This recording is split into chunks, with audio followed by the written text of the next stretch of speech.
Wisdom Islamic organisation എന്നത് ഒരു മുസ്ലിം സംഘടനയാണ്. ഡൽഹി സ്ഫോടനവുമായി ബന്ധപ്പെട്ട് പ്രവർത്തിച്ച എല്ലാ കുറ്റവാളികളെയും നിയമത്തിന് മുമ്പിൽ കൊണ്ടുവന്ന് തക്കതായ ശിക്ഷ കൊടുക്കാൻ ആവശ്യപ്പെട്ട് ഒരു സംസ്ഥാന കമ്മിറ്റി ഒരു പ്രസ്താവന പുറപ്പെടുവിക്കുകയുണ്ടായി. ഈ പ്രസ്താവന ഒരു മതേതര സമൂഹത്തിൻ്റെ അടിസ്ഥാന പ്രമാണമാണ്. ഒരു രാജ്യത്തിൻ്റെ നിയമത്തിന് മുമ്പിൽ എല്ലാ ആളുകളും തുല്യരാണെന്ന് വിശ്വസിക്കുന്ന ഒരു സമൂഹത്തിന് മാത്രമേ ഇത്തരം പ്രസ്താവന ഇറങ്ങാൻ കഴിയൂ. ഡൽഹി സ്ഫോടനം ഒരു മതവിഷയമല്ല, അത് രാജ്യത്തിൻ്റെ സുരക്ഷാ വിഷയമാണ്. അതിൽ ഓരോ പൗരനും ആശങ്കപ്പെടേണ്ടതുണ്ട്. തെറ്റായ ധാരണകൾക്കിരയായ സമൂഹത്തിൻ്റെ നിലനിൽപ്പിന് ഇത്തരം പ്രസ്താവനകൾ അനിവാര്യമാണ്. അത് ഇസ്ലാമിനെതിരെയുള്ള തെറ്റിദ്ധാരണകളെ പൊളിച്ചെഴുതും. അവർ പറഞ്ഞത് രാഷ്ട്ര സുരക്ഷയെക്കുറിച്ചാണ്. അവർ പ്രതികരിച്ചത് തെറ്റിനെ ചേർക്കാനും ഭീകരത നേരിടാനുമാണ്.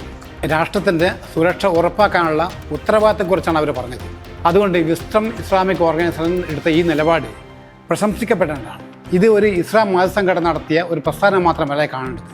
രാഷ്ട്രം, ദേശീയത, ഭരണഘടന, സമാധാനം, മതേതരത്വം തുടങ്ങിയ ആശയങ്ങളൊക്കെ പിന്തുണക്കുകയാണ് അവർ ചെയ്തത്.